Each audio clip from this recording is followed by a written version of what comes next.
The global shipping industry is the backbone of international trade. Every year, over 90% of the world's goods are transported by sea. However, this vital sector is also one of the largest contributors to greenhouse gas emissions, accounting for nearly 3% of global emissions. As the world confronts the reality of climate change, the shipping industry faces an urgent call to decarbonize. But how can we achieve this monumental shift? Today, ships run largely on heavy fuel oil, a highly polluting substance that contributes to carbon dioxide emissions, air pollution and other greenhouse gases. With international trade continuously growing, the demand for shipping has never been higher. But if we continue at this pace, emissions from shipping could grow by up to 50% by 2050. Clearly, something needs to change. The International Maritime Organization, or IMO, has recognized the urgency. In 2018, the IMO set a groundbreaking target to reduce greenhouse gas emissions from shipping by at least 50% by 2050 compared to 2008 levels.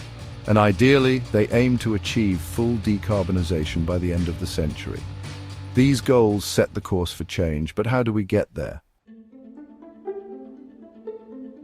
One of the most promising solutions to decarbonizing shipping lies in fuel innovation.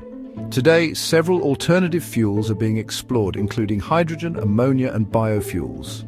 Hydrogen, for example, can be used in fuel cells to produce electricity, emitting only water vapor as a byproduct.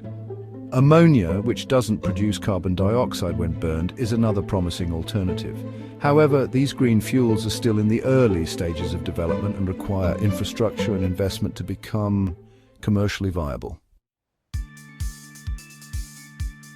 Beyond alternative fuels, improving energy efficiency plays a pivotal role in reducing emissions. Modern ships are being equipped with innovative technologies such as wind-assisted propulsion, air lubrication systems that reduce friction, and hull modifications to reduce resistance in the water. Even better, retrofitting older ships with these technologies can dramatically cut emissions without the need for new builds. Electric ships are also making waves. With advances in battery technology, hybrid and fully electric vessels are emerging, particularly for short-haul and regional shipping routes.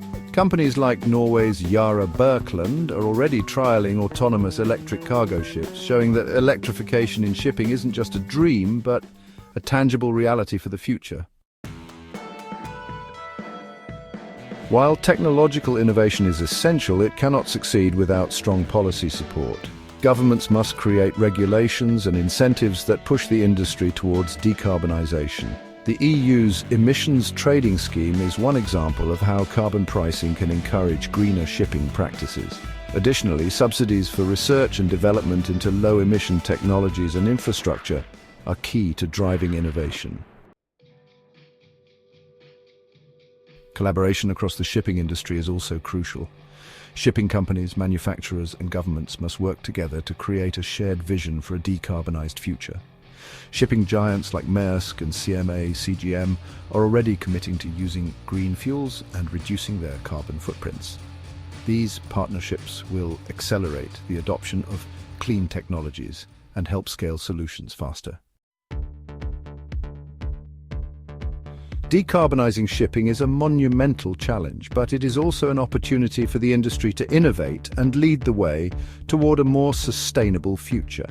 By embracing green fuels, investing in energy-efficient technologies, and creating supportive policy frameworks, shipping can become a key player in the fight against climate change. The journey will be long, but every ship that sails toward decarbonization brings us closer to the future we need. The path ahead is clear, and the time to act is now. Let's work together to chart a new course for shipping, one that steers us toward a cleaner, greener, and more sustainable world.